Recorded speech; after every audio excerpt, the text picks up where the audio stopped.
Oh, I'm sorry. Did I break your concentration? Somewhere between science and superstition.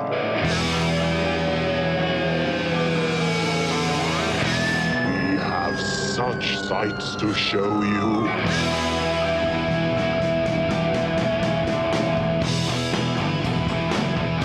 Strange Eons. Welcome to Strange Eons Radio. That's Eric over there. Hello. That's Vanessa over there. Hello. I'm Kelly. I wanted to get you guys' thoughts on this just shortly. Okay. James Gunn and Peter Safran have been named co-chairman of DC Studios. Uh-huh. How do we feel about this? I mean, good, I guess. I mean, James Gunn's great. Like, he's the only one making any really decent DC content. Yeah. Sure. I'm interested in that. I'm not too familiar with the other guy. But is he more artistically minded? He's going to probably be the more business end of it. But I guess my question is this. As an artistic person myself, do we want the artistic people running the studios, or do we want the business people running the studios and hiring artistic people to be artistic? I will put this out that I don't think the artistic people have been in charge since the 70s. The huge money of Jaws and Star Wars and then the Indiana Jones and Back to the Future and all those, for like through the 80s, the agents were the super powered guys. They were the ones with all the power. And then through the 90s, there was a little bit of a push towards pretending that Hollywood was being more artistic oriented, but it was still very much the Harvey Weinsteins and stuff like that controlling what was going on. And now it's been, the decades of Marvel. So my thinking, and this can be totally inaccurate, it's just my thinking, it seems like I would like to see the filmmaker thing like in the 70s when they go, well, this guy's an interesting filmmaker. This woman's got an interesting vision. Let's have them make a movie and see what they come up with, as opposed to we need to develop our Marvel universe for the next 15 years so we know what we're doing. Yeah, I mean, it'd be a really cool thing to at least see how it falls out, because I feel like he's done so many different kinds of properties in such a successful manner that if you want something to blow up and see guts everywhere, but you're still laughing and feeling good about it, he's the guy. But if you also want to see like a sweet moment between a raccoon and a man, he's the guy. Like, there's just a lot of a really out of context, strange statement. I know. But like, I feel like he has a lot of flexibility. So I'd love to see kind of where he goes and what he does with it. I mean, whoever's been in charge is awful. So why not, I agree with everything you're saying.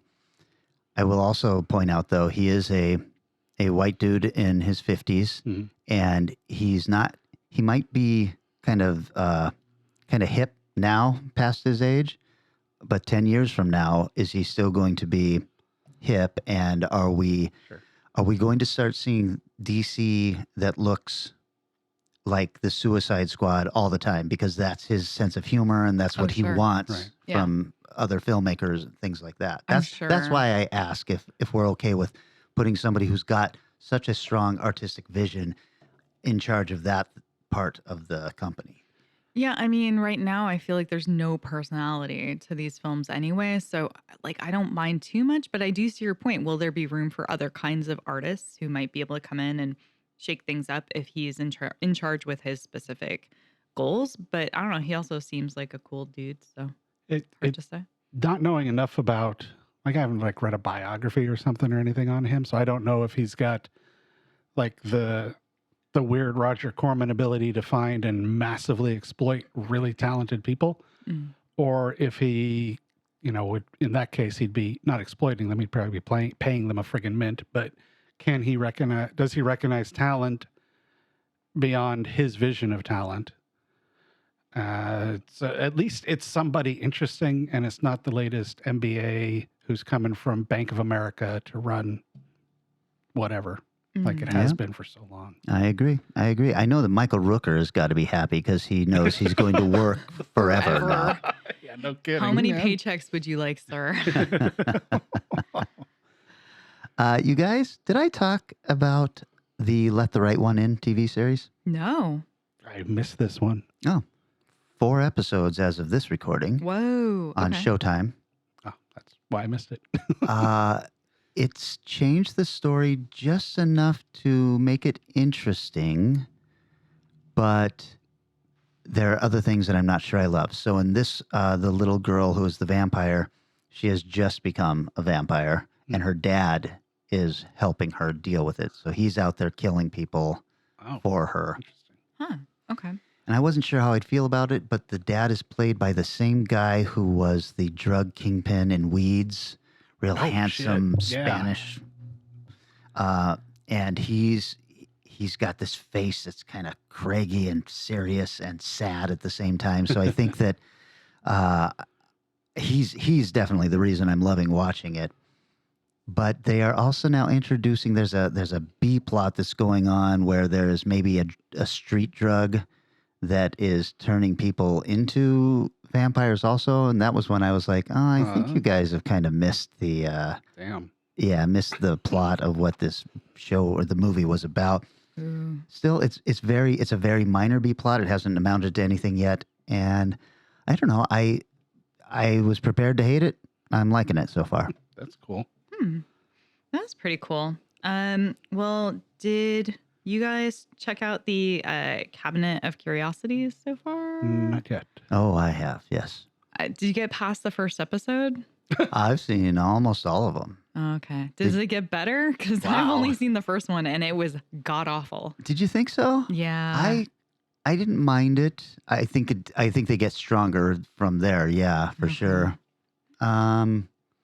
And I hopped around since it's not, any kind of thing. I could pick and choose. So I, being a Lovecraft nerd, went to the last ones, which are Pickman's Model and Dreams in the Witch House. Very, very loosely adapted on both of those. And I kind of enjoyed it because if you're like me and you've gone to 20 years of the Lovecraft Film Festival, you've seen those two films so many times. And these did some new interesting things. To me, it reminds me of just a high-budget creep show. Better writing, better acting. And so I enjoyed it. A good change. Yeah. Yeah, I would say give... so the second episode, I think, is called Graveyard Rats. Yeah. I would say you definitely got to watch that one. Okay. That one is pretty spectacular. Okay. Nice. I'll check that out. I'll give it another try because that first one was so god awful. I think it was directed by a guy who's normally a DP, and even so, I was like, man, I don't even know if the camera works that good in this particular one. It just felt like off the rails. And did you finish the episode? Mm-hmm. Okay, so you didn't like the creature? Creature was fine. Okay. I mean, the special effects great, awesome, but don't care about these characters, don't care about the situation, don't know why they're doing what they're doing. I don't know. It just felt stupid and I don't know. Creepshow exists, so I'm just like, okay, so why? Yeah, but the creep shows news have been average At best. Yeah, so I'm okay with if somebody's doing a better version of that concept. It's weird because Del Toro comes out and introduces every episode. So it's like Alfred Right. Hitchcock presents. Yeah. Yeah, and I'm not sure, I don't know how many takes they did to do that, but I feel like he was like, that's it, one take, that's what you get. Yeah. I've done my work. Right. Yeah. Pay me. Well, I saw one that honestly surprised me in that it was an enjoyable at all. Fall. Do you know what I'm talking about? The two No. women who climb a 2,000-foot Oh God, no. The tower. TV tower? Yeah. I mean, it's not good, but I was surprised that it was entertaining at all. I was expecting whatever that was, the people stuck on the ski lift. Oh yeah. I couldn't stand that film. That really oh man. These are- Frozen. yeah, I'm not really liking these people. But the Fall helped themselves right off the bat by having the father of one of the women be Jeffrey Dean Morgan. Jeffrey Dean Morgan. Yeah. So he's not in it a lot, but he's in enough scenes that you're like, okay, cool. And the two women do good, solid performances. It's a weird concept, and they somehow make it not terrible over the 80 some odd minutes it runs or whatever. I'm not saying anyone should watch that unless you've got the weird disease I have of, well, I've seen this. Let's see what the hell this is just because I'm curious. And it could be that it was after watching, I watched it right after or shortly after watching Bodies, where every character was annoying as hell.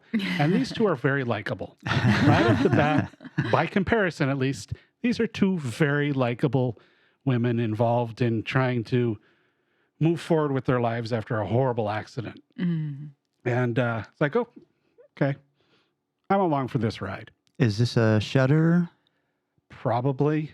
I don't remember if it was Shudder or Amazon. I guess I've never even heard of it. my big question is, from looking at the poster, if you have, let's say, like a absolute terrifying fear of heights.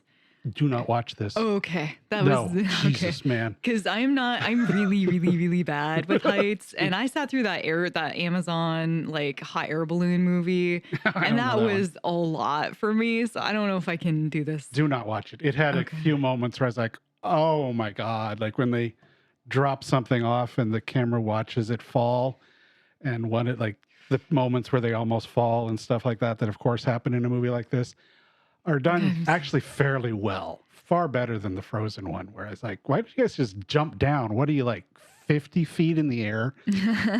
But this one, I would not recommend it for somebody who's afraid of heights. Noted. Just asking for a friend. So A drop from 50 feet will break your legs. It'll break your legs, but as opposed to dying frozen on a thing for... Weren't there wolves or something down below them? Yeah, I never actually saw the movie. Yeah, that's true. They did have that. Eric. Yes. I saw Clerks 3. Oh, you did? I have not seen whoa. it yet. I've actually heard it's one of his better You're films. gonna love it. Good. It's awful. But I mean, by comparison to like, what was that? Yoga hosers. Canadian ones he did the Yoga Hosers or Tusk. God, man. A lot of people love Tusk. I didn't hate Tusk, but that Yoga Hosers was ouch, man. Oof. Yeah.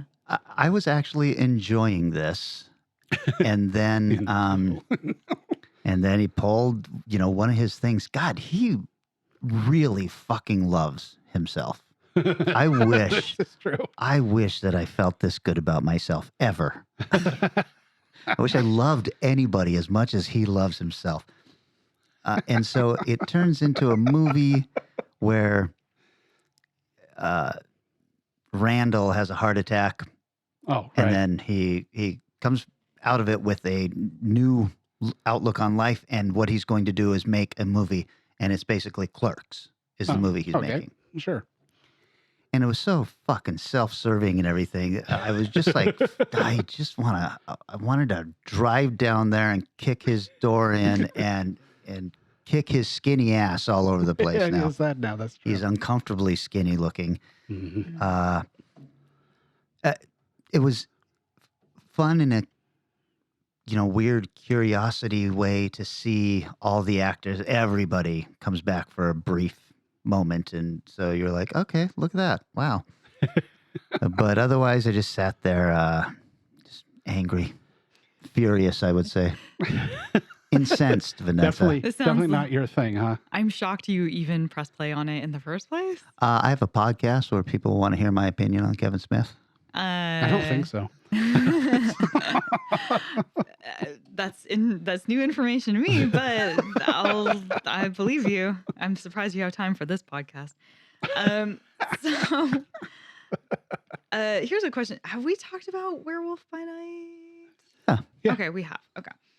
I'm curious to hear what you thought of it. Well, okay, I'll talk about Werewolf by Night. So it was interesting. So this was like an hour long or something? Yeah. Yeah, it had a really short runtime. I really enjoyed it. I loved the Cool.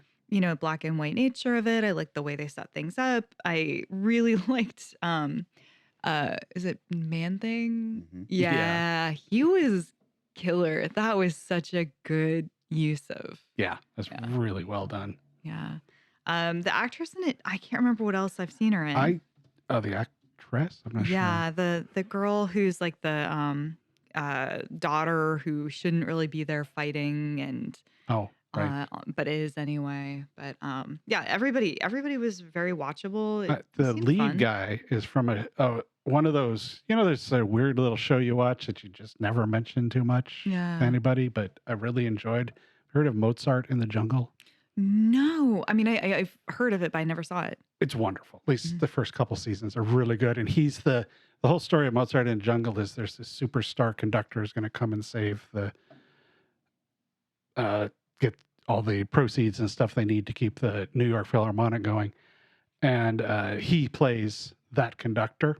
Oh, And he's a okay. total freaking goofball. He's a very likable goofball, Mhm. even when he's being a complete asshole. Mm. And he is really good in that. So I was like, oh, cool. I know this guy. And he is he's got the same kind of feel in this that he does in Mozart in the Jungle. So Now, I I don't really know like how that. close this is to the comic or anything like that, but I mean, it's a fun, or at least I don't know how close the character is to how he would be in the comic, but it was really, really fun. And the girl, she's from the Nevers. That's what it is. Oh. She's one of the main characters from that. But yeah, Yeah, I loved it too. I wish that they would do more stuff like that. I'd much Yeah. rather watch a tight hour-long yeah, show agreed. than 6 episodes. Yeah, That's the agreed. fun, hopefully, that as they get accustomed to doing streaming, that they'll let things go. Because this did really well, too. Yeah. Mm. So hopefully that'll encourage them. Hey, we don't have to have a 6 episodes or 8 episode thing for this tiny little story thing we want to develop.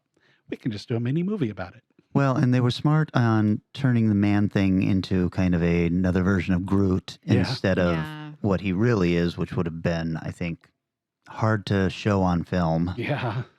Yeah, So, they did a great job with that. yeah. You mean the other depictions of him on film aren't successful? I'm shocked. I'm shocked by this information. I know, it's Eric amazing. talked about the Yeah, Man Thing wonderful movie. Man Thing movie. In our live episode That's right. for Emerald City Comic Con. I saw an interesting one called The Retaliators. The Retaliators. Okay. Retaliators. It's a new one.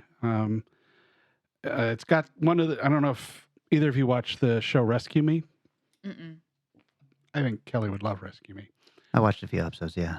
But he's one of the younger firemen who's in that. He's not that much older looking still, but it starts out as, I'll spoil a little bit just because I think if you watched part of it, you might leave before it gets really fun. Mm. But it starts off with a guy who is, whose daughter gets killed.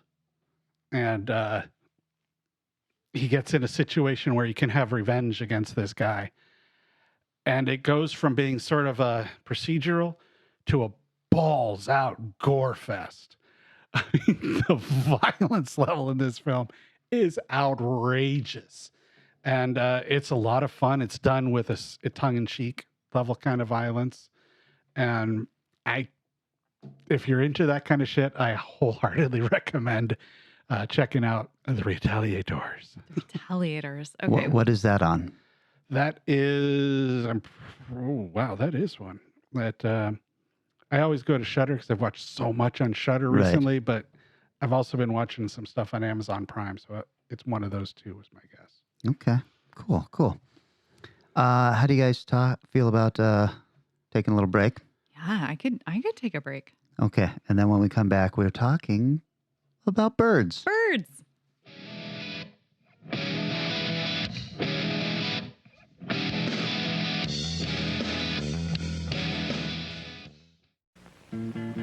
Icebird, icebird, you're such a nice bird. Let's make an iceberg treat.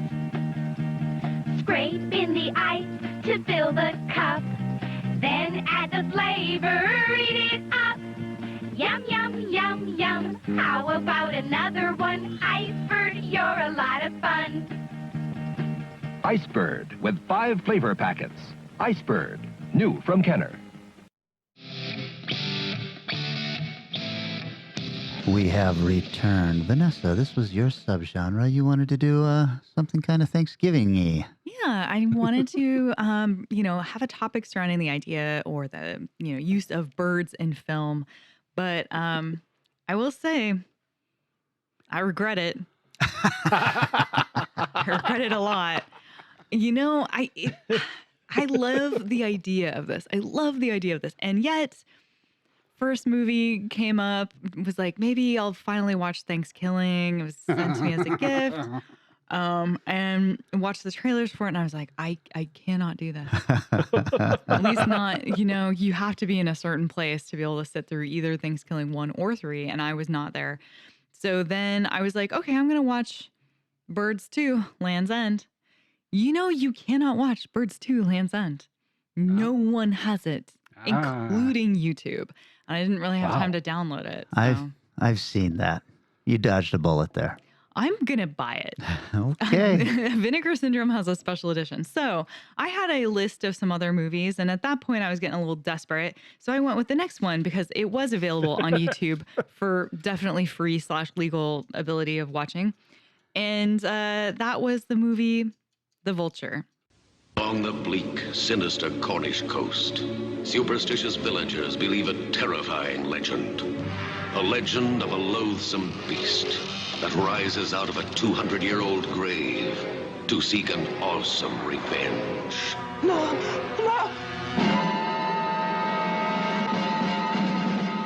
An enormous black bird like a vulture with an awful human head.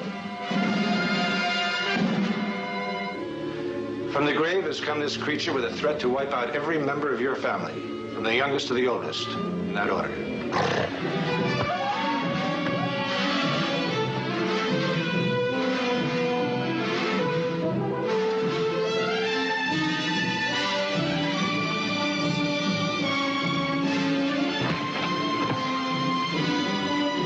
Death strikes from the skies, terrifying the countryside. The only clues: a feather from a monstrous creature, gold coins taken from a tomb, an underground laboratory presided over by death. No man is safe, no woman is spared from the depredations of the Vulture.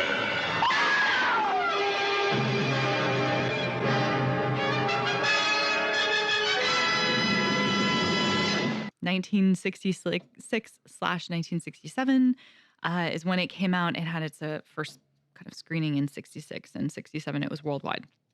So 10 minutes. Rotten Tomatoes score of none. Budget 50,000 UK pounds.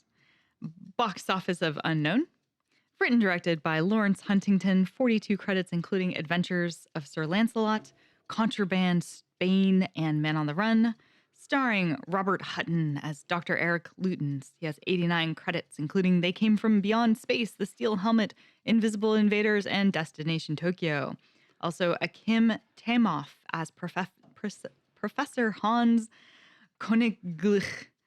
155 credits. He was in a lot of cool stuff, including Touch of Evil, For Whom the Bell Tolls, Alphaville, and The Trial. Broderick Crawford as Brian S. Stroud, 147 credits. These guys have been in a lot of shit, including All the King's Men, Born Yesterday, The Mob, and Diane Clare as Trudy Lutens. She's been in 52 things, including The Haunting. And The Adventures, but not that one. The plot. So we're opening on the same shot as the one in the fog, like literally the same shot. It's like a really first note, shot from the fog. Like we're up on some cliff sides, looking down some ocean. The only difference is we're not shooting day for night. So they've got that going for them. Nice. And we have a bunch of theremin style music that's coming in. It's like, woo, like, okay, cool. I like where this is headed. Seems good. Then we're in Cornwall on a bus. And a lady is talking to the bus driver. She's like really up in his face. And she's like, let me off over here. I'm going to walk through a churchyard at night and it'll be fine. And he's like, I wouldn't do that if you paid me all the money in the world. Lady, that's crazy. And she's like, you're superstitious and you're too old for it. So get the hell over it. Because she's British. And he's like, good luck. So off she goes, walks through the cemetery. And sure enough, she stops and stares at something for a long time before we figure out what she's looking at. And it is an open grave. A grave that is becoming open because something is crawling out of it. A bunch of dirt is shuffling around. And then Cuts back to her face, and she looks really freaked out. And we hear the flapping sound of bird wings, and she looks up with horror and then tries to run away and ends up fainting. She wakes up in a hospital, and she is going on and on about a giant bird with a human face. She was found by a man out in the cemetery the next day. She'd passed out, and now all of her hair is white. My God. Speaking of pass out, it's okay to breathe. No, I don't have time. Police investigators are interested in this whole area. They start looking around, cannot find any like weird footprints. They do see that the cemetery grave is like upended, and they think maybe people stole some gold from there. There's some kind of story going around. And they find out from the local professor. They just keep calling him a professor. What he professes in, I don't know. Does not matter. But he has a letter that talks about this family. And so the guy who's buried in there, Francis Real, was a sea captain who had come from Spain and had like basically found a new home in this little town. And he had a really large pet bird with him. However, there was a local family, the Strouds, who accused him of being in league with the devil and put the bird to death. He was really upset about it. So they put him to death, and they buried him alive in a field next to his bird. So that's fun. Oh, jeez. So the investigator is like, I bet there's a reason why these people, there's something going on here, and maybe there's some gold in this guy's casket, and that's what's going on. Meanwhile, a beautiful woman named Trudy, definitely not last name Stroud, is excited that her husband is flying in from New York. She is visiting her uncle. They are the Stroud family. And her husband is a nuclear scientist. This has meaning somehow. I'm not sure exactly what.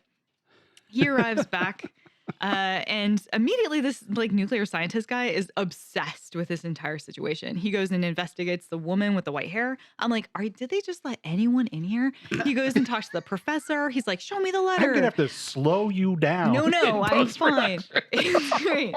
People love it. And so he puts together these ideas. I cannot comprehend to you what the fuck he's talking about, because he's like, nuclear something is in the earth and it's of the world and the atoms, and I'm sure the bird has something to do with this, and it's not gold. And I'm like, what the fuck are you saying right now? So this movie goes from there. Cool. The bird is pretty neat. All right. I wish I could see more of it.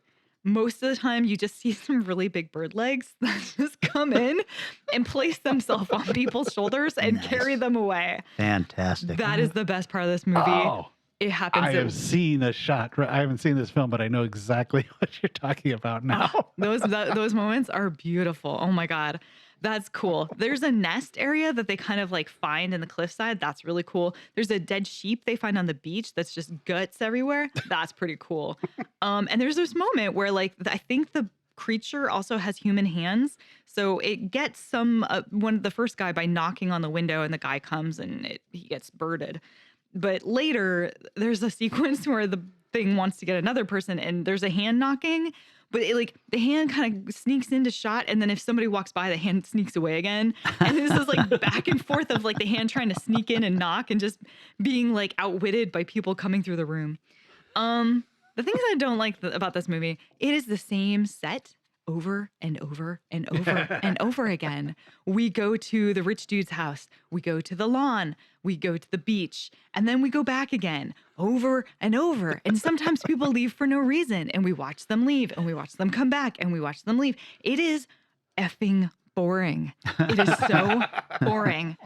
Some of the actors, it's really hard to tell who I'm looking at, because they cast not one, not two, but three tall men with receding hairlines, and they all look the same. But once they speak, you're like, oh, that one's the one with the accent. I guess he's the investigator, and that one's the husband, and that one's the other guy.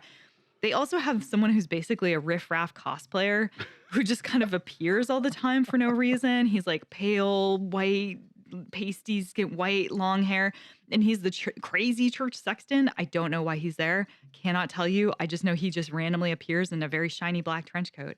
There are only two pieces of music they ever use. Theremin is one of them. The other one is inappropriate for this movie. We just go between them back and forth. Very fun. And also this whole nuclear storyline, it is literally nonsensical. I think the end, they tie it back in. I don't want to spoil the ending because it's probably the only reason to watch it, but I can't say it makes sense either. But the way they tie in this nuclear plot to the bird thing is stupid. It's literally stupid. Anyway, trivia. So Wow. yeah, there's not a lot to really talk about this film because it's so boring. They just walk around and say the thing that you just saw over and over and over again multiple times. The characters are kind of interesting, but really there's this whole curse with the Strouds and they're the oldest to the youngest are going to be murdered. But why? I do not know. Total mystery. Tagline, Talons of Terror. Which is not too bad. Nice. It was filmed in color, but only ever shown theatrically in black and white. It was eventually broadcast on television in its original color. I saw it in color, so YouTube has it in color. Final film of veteran director Lawrence Huntington. I think he was old and tired.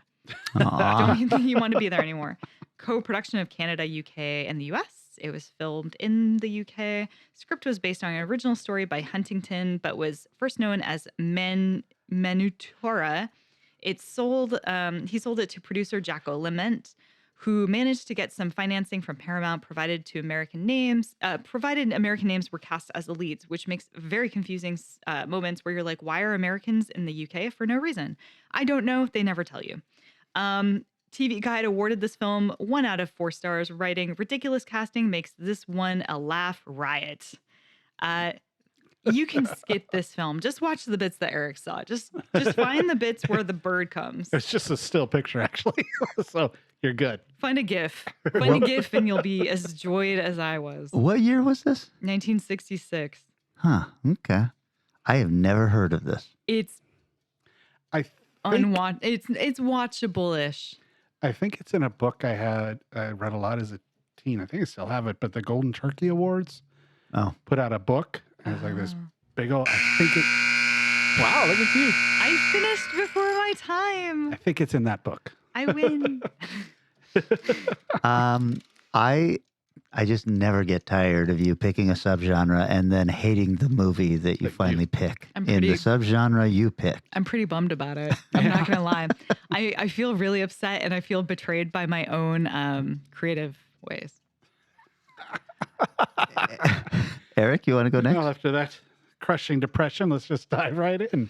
Let me put 10 minutes on the board. All right, yeah. All right, there we are. Because I'm going to say, I really liked the movie I picked. Really enjoyed it. I'm very happy for you. Good for you, asshole. So the film I picked is called Stage Fright, also known as Aquarius, and Delaria. The year was 1987.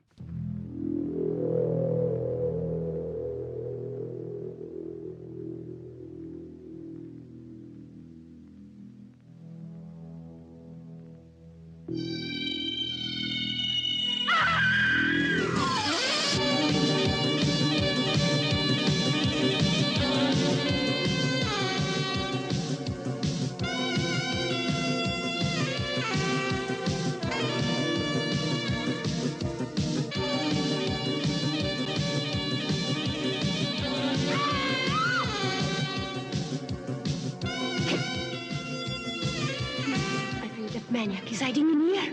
You've gone out of your mind. Go on. Kill her! Kill her!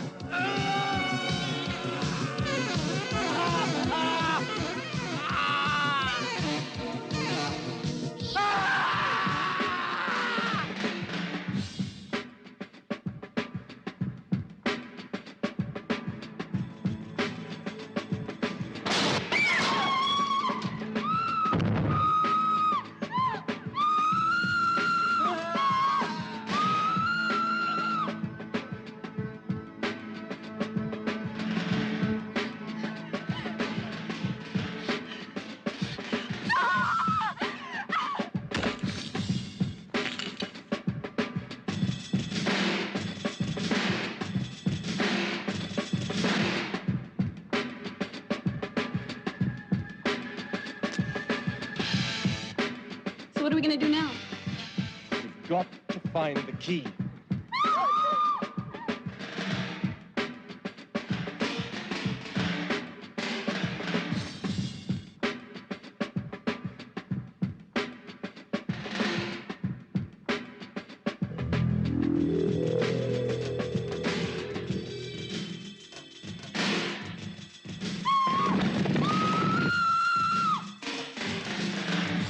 The Rotten Tomatoes is a fun one. The critics, 90%. The crowd, 59%. Whoa.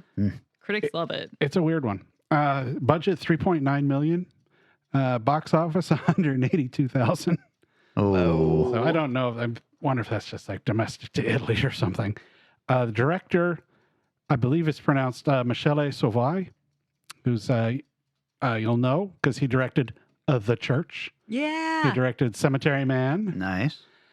He directed The Legend of the Christmas Witch, whatever the hell that is. And he is familiar with Dario Argento's World of Horror. No. It's a thing I saw on MTV like in the late 80s or 90s, and it's this incredibly interesting and weird documentary about horror films. And I think Stephen King did a version of it as well. Yeah, I remember that one. And it's on YouTube, and it's worth checking out. It's really bizarre. He was offered the opportunity to direct From Dusk Till Dawn, but turned it down. I like that this job went to Robert Rodriguez. Okay, thanks. Protege of the Italian director Dario Argento. The writer was George Eastman, who you may know from Terror Express, Dog Lay Afternoon, and Caligula, The Untold Story. Okay. Ooh. Also written Shelia Goldberg, who did dialogue. She also did dialogue for Zombie 5, Killing Birds, Beyond the Door 3, and Ghost House. I don't know about that last one. Starring David Brandon from Casablanca Express, Delirium, Warrior Queen, and Caligula, The Untold Story. Barbara Kubisti, who is in The Church, The Flesh and the Devil, Cemetery Man, and Opera. Probably my favorite Argento film. Giovanni Labardo Radis, who is in the 2006 The Omen, The Church, Gangs of New York, City of the Lost Dead, House on the Edge of the Park, Cannibal for All, and Violent Shit, the movie. Oh, Oh my God. Oh, and Flipper. Yeah. Flipper. Mickey Knox, who is in, can you guess it? Cemetery Man. Oh my God. Vampire in Venice, Frankenstein Unbound, and The Godfather, Part 3. And finally, almost finally, James Edward Sampson, who I had to include. Why? Because he's in Robot Jox, Yeah. Shocking Dark, Nice. Escape from the Bronx, The New York Ripper, and City of the Living Dead. Basically Italian royalty. And also starring George Eastman, the writer of the movie, is in it briefly. Okay, so we got this nice, beautiful opening of stark white credits over a black background with the sound of a cat. Take of that what you will. Who cares? That sounds like every night for me. I don't know what to do with that, so I'm just going to quickly move on. The opening shot, it looks like it's going to be like a terrible, terrible Italian movie, and then it pulls back a little bit. Oh, they're on stage. So the opening shot is a stage number with a lady of the night walking the streets. A feather falls, and she is grabbed by the throat and taken off the street. Suddenly, everything changes. It's starting to sound like a movie musical is starting, which is exactly what it is. The owl-masked man is dancing on the stage with the witnesses to his crime as we pull back to see the stage and part of the empty theater. A Marilyn Monroe woman dressed as Marilyn Monroe plays the saxophone while the owl man has a gun to his head and is stripped down. The man wearing the owl mask hates it. That's the first few minutes of the movie. So it just dives right in to the total weirdness that is this film. So yeah, I stretched a little bit. My bird is actually just a bird mask. It's a very cool bird mask, by the way. That's okay. That's birdie. And a shit ton of feathers. There's a lot of feathers.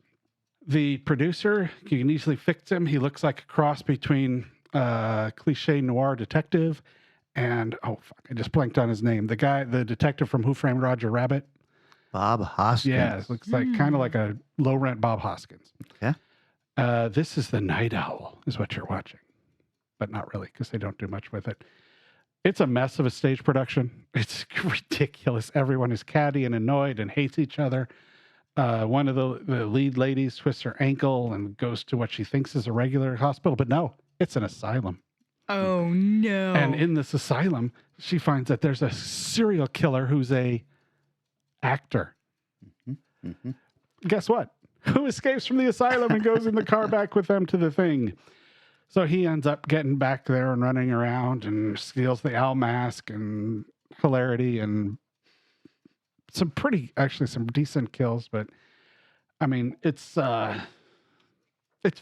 But I enjoyed the shit out of it. It's so painfully Italian at times, even though it's all in English. You can definitely tell that this is somebody who worked with Dario Argento, the way he sets up scenes and the way he does suspense scenes. This was his first film. And he said in one of the interviews that he was in no way ready to direct a movie. But when somebody says, hey, you want to direct a movie? You say yes.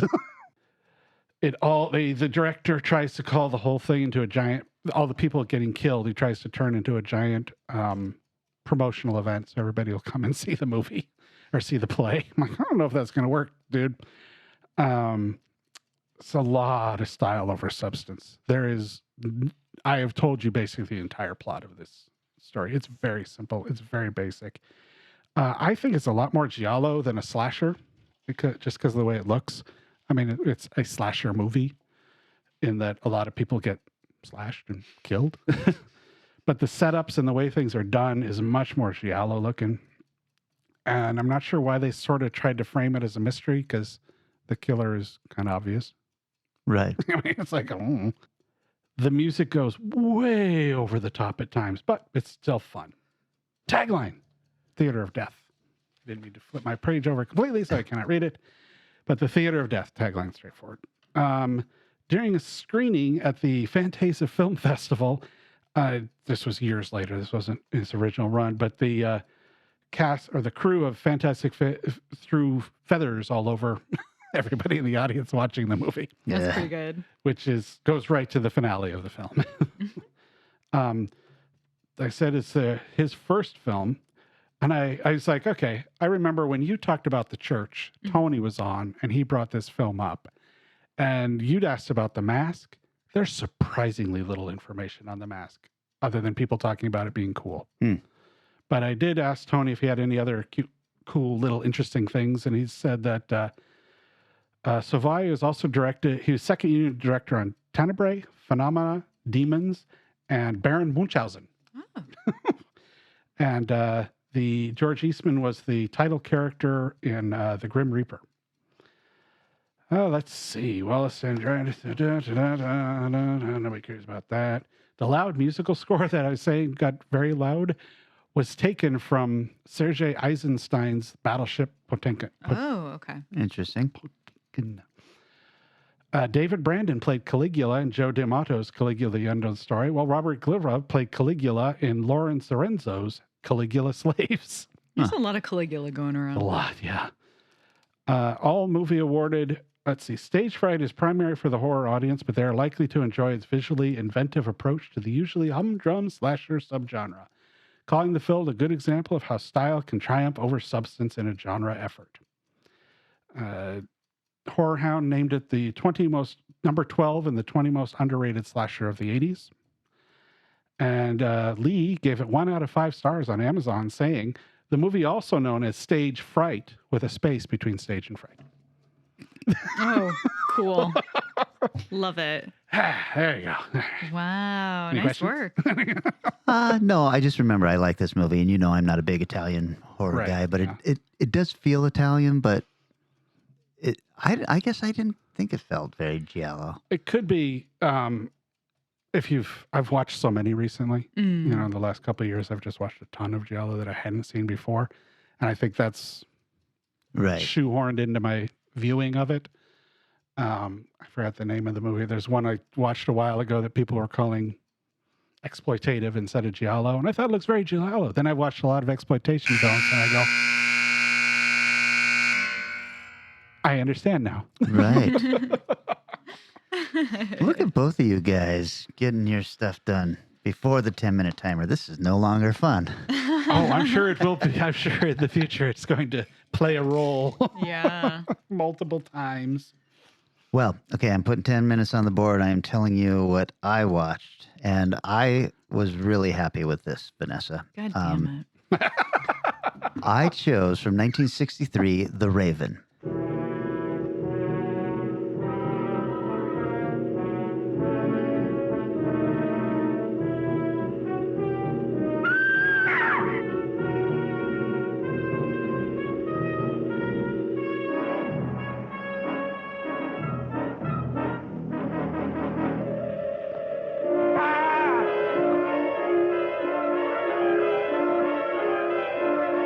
True terror is the soft, cold caress of the raven's wing. Ooh. Your hands are so cold. A woman whose desires transcend reality. The mysterious powers of black magic. These you will explore. Now, what is it you need? You got some dried blood or from bat in the house?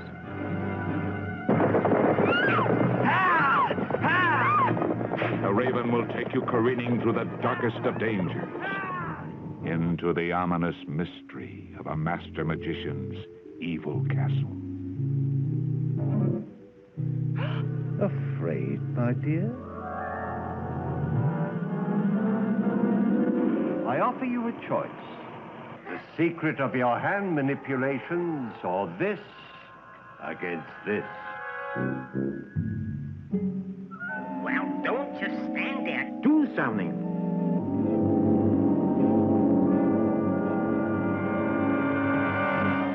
This is no answer. Very well, then. A duel to the death.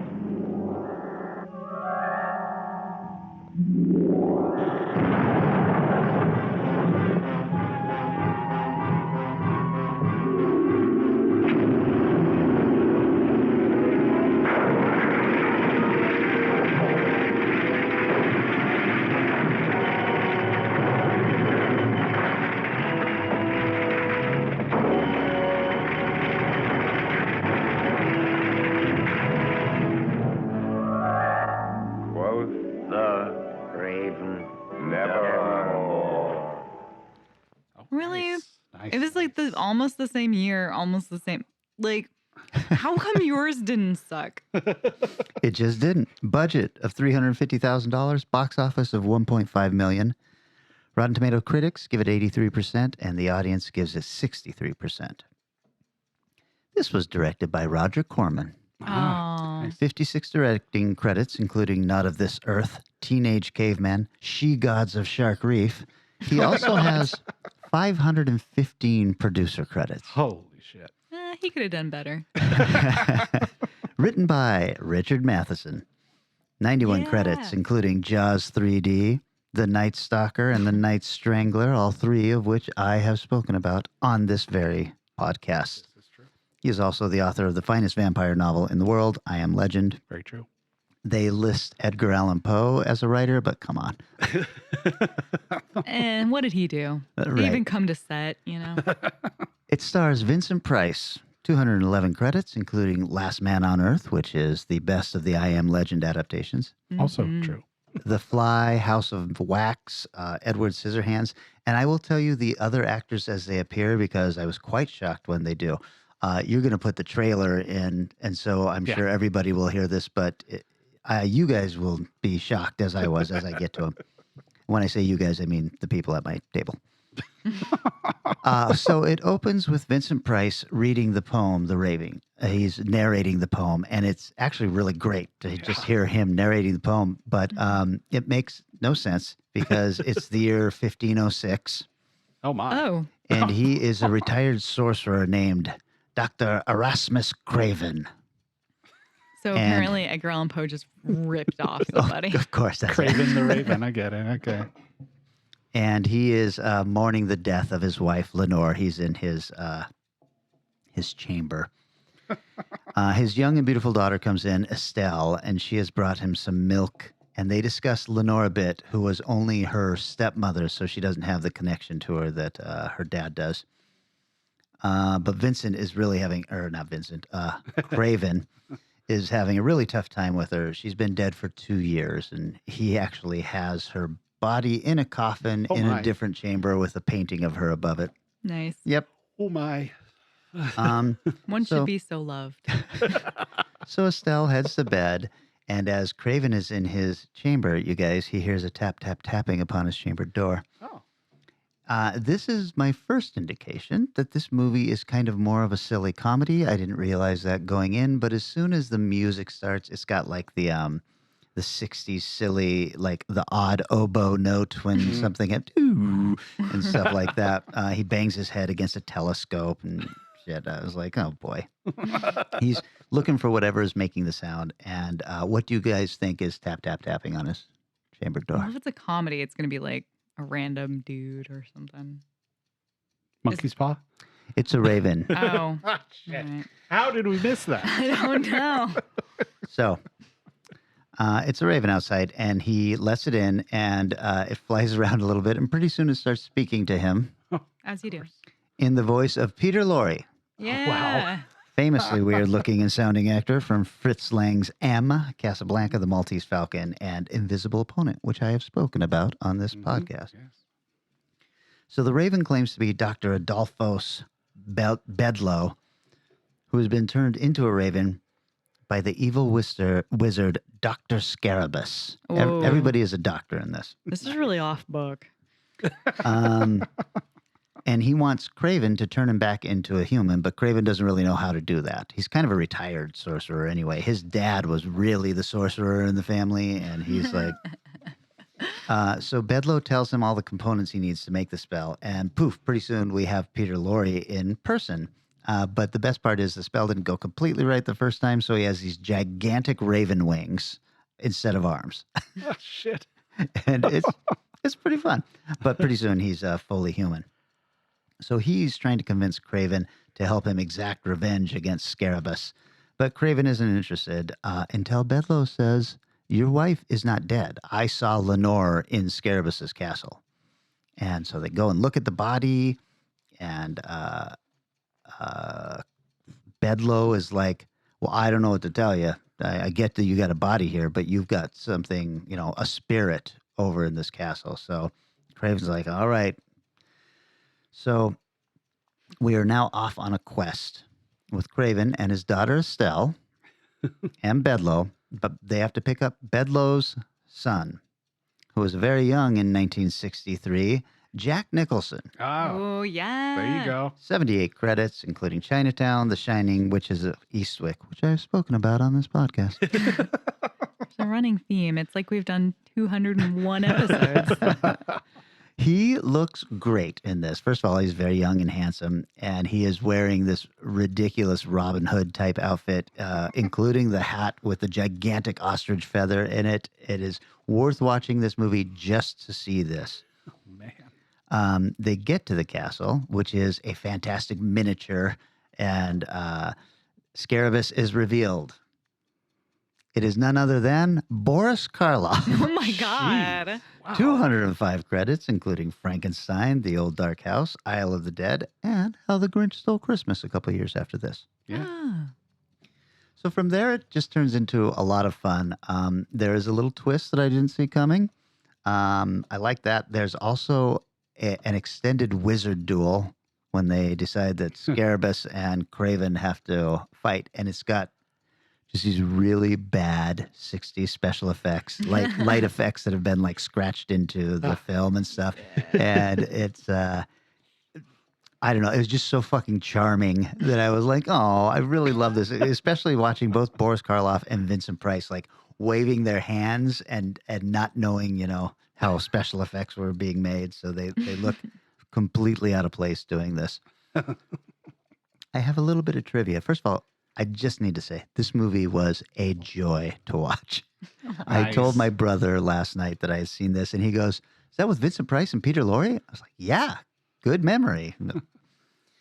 So, Peter Lorre and Jack Nicholson were fond of ad-libbing their lines, much to the annoyance of Boris Karloff, who was working from the script. According to Roger Corman, Peter Lorre's improvisations confused Vincent Price and Boris Karloff, but Price adapted well to this. and Karloff did not. With the exception of the previous year's Tales of Terror, which boasted a cast of Vincent Price, Peter Lorre, Deborah Paget, and Basil Rathbone, this was the next closest that low-budget director Roger Corman ever came to having an all-star cast, yet, despite the salaries of Vincent Price, Boris Karloff, and Peter Lorre, it was reputedly produced at a cost of about $350,000. Went on to become one of Corman's biggest box office hits. Vincent Price, as the sorcerer Dr. Erasmus Craven, inspired the creation of Doctor Strange. Oh. And in fact, became creator Steve Ditko's model for the Sorcerer Supreme. Doctor Strange's full name in the comics is Stephen Vincent Strange. Oh. Holy shit. Yeah, in Price's cool. honor. And then finally, Hazel Court is also in this. I was a little surprised to see her. She's from Frankenstein, Bride of Frankenstein. She's kind of the twist that I was telling you guys about. She's also in the movie. She's wearing a low-cut gown in all of it. And she said in an interview years later that it irritated her when the film came out when critics focused on her breasts more than her acting. One Time magazine critic wrote, "The sexy, lusty redhead is played by the English actress Miss Hazel Court, in whose cleavage you can sink the entire works of Edgar Allan Poe plus a bottle of his favorite booze." Oh, no. That sucks. I did have to say, for a 1963 movie, I was like, there's a lot of cleavage going on here, which I appreciated. The Raven, 1963. Tough to find, I'll say that. Oh. So you went to the library. Yes, you're picking up what I'm laying down. Yeah. That's what I would have done if, you have enough time. YouTube. Yeah, as usual, you picked something that I was like, oh, Christ, birds. And then I found a movie that I had never seen or even heard of and just had a blast with it. So thanks, Vanessa. Yeah, I like mine too. I'm so glad you guys had a wonderful time. Yeah, I hope you have a happy Thanksgiving season. I still got a couple other Yeah, weeks before Thanksgiving here. Maybe I'll find a single good film to enjoy this whole month. Should we just let my time run out? You want to get that buzzer sound in here? How much time is left? Oh, I don't know. You went super. 20 seconds. Oh, there you go. Or less. 0 seconds.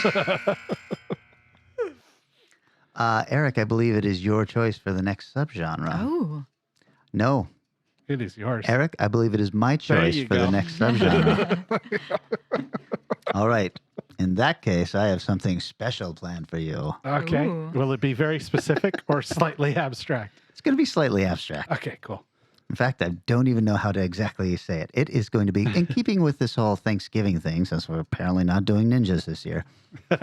I thought something like an around the table subgenre, a dinner or a invitation of people. Ooh. Okay. In fact, the movie The Invitation is probably a good there you go. example of They're this at a idea. table. A lot. There's something like that, a gathering of people, as we all do for Thanksgiving. Not me, Such of as course, we are but- right now. Oh, Yeah, this see? is nice. We're This is gathered at a basically- table. I'm just doing last episode for my episode. Oh, are you? Okay. Yes, for my movie. What? Yeah, last episode. It's on YouTube now, so I'm gonna just do that as my movie for Around the Table. Okay. I am really confused, but I'm gonna go with it. Right. Starring. Me. Oh my gosh. All right, you guys. This is the part where I Oh, now I thank understand. everybody. Okay, sorry, I get it. I got it. Very good, Kelly. Great joke. Love it. You know what? I don't believe you love it. I mean, look, I'm just bitter about watching that film. No I had kidding. to pause it 3 times to make it through. And I did forget one fun fact. They do have a feather that they find in the graveyard. It is a normal feather. And he looks at it and he goes, ooh, supernatural. Like, it's not a fucking normal feather.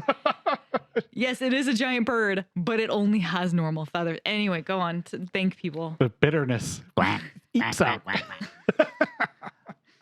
Yes. This is the part where I thank everybody for participating in the value for value model. What that means is if you get some kind of value out of this, figure out what that is, turn it around and give it back to us in the form of pizzas or liking and sharing Yes. points, Yes.